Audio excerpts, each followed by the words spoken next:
আসসালামু আলাইকুম, সকলকে স্বাগতম নতুন আরেকটি ভিডিওতে, অন্য একটি ডিফারেন্স ক্লাসে। আজকে আমরা দুটো গুরুত্বপূর্ণ ডিফারেন্স ক্লাস নিয়ে আলোচনা করব, বিকজ অফ এবং বিকজ। এই দুইটার অর্থ কারণ অর্থ প্রকাশ করে, বাট এই দুইটার মধ্যে সূক্ষ্ম একটা পার্থক্য রয়েছে এবং এই পার্থক্যগুলো আজকের এই ভিডিওতে আমি আলোচনা করার চেষ্টা করব। তো চলুন প্রথমে আমি আলোচনা করি বিকজ অফ নিয়ে। বিকজ অফ একটি সাধারণত প্রিপোজিশন হিসেবে ব্যবহার করা হয়ে থাকে এবং এই বিকজ অফের পরে একটা ভার্ব ব্যবহার হয়ে থাকে, যে ভার্বটি সাধারণত হয়ে থাকে আইএনজি যুক্ত। বিকজ অফের পরে যদি ভার্ব না হয়ে থাকে তাহলে একটা নাউন বসবে, তবে এই নাউনের পরে কোনো প্রকার ফাইনাইট ভার্ব বসবে না। এখন ফাইনাইট ভার্ব কি, নন ফাইনাইট ভার্ব কি, যদি আপনারা কেউ জানতে চান তাহলে অবশ্যই কমেন্টে জানাবেন, সেই বিষয় নিয়ে আমি একটা ভিডিও করার চেষ্টা করব।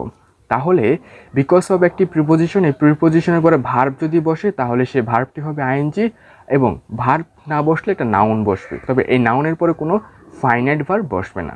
যেমন Paul move to Paris because of his job. Paul প্যারিসে গিয়েছিল তার কাজের কারণে। এখন আলোচনা করব আমি বিকজ নিয়ে। শুধু বিকজ শব্দটি সাধারণত কনজাংশন হিসেবে ব্যবহার করা হয়। এই বিকজের পরে একটা সাবজেক্ট থাকবে এবং সাবজেক্টের পরে একটা ভার্ব ব্যবহার হয়ে থাকে। যেমন I came back because I had forgotten my briefcase, যে আমি ফিরে এসেছিলাম কারণ আমি আমার ব্রিফকেস নিতে ভুলে গিয়েছিলাম। তো আজকের এই ভিডিওতে আমরা বিকজ অফ এবং বিকজ নিয়ে আলোচনা করেছি। আশা করি এই ভিডিওটা অনেকটা আপনাকে সাহায্য করেছে বিকজ অফ এবং বিকজ এই দুইটার ব্যবধান জানতে। তো ভিডিওটি কেমন লাগলো সেটা অবশ্যই কমেন্টে জানাবেন। দেখা হচ্ছে পরবর্তী ভিডিওতে নতুন বিষয় নিয়ে। আসসালামু আলাইকুম।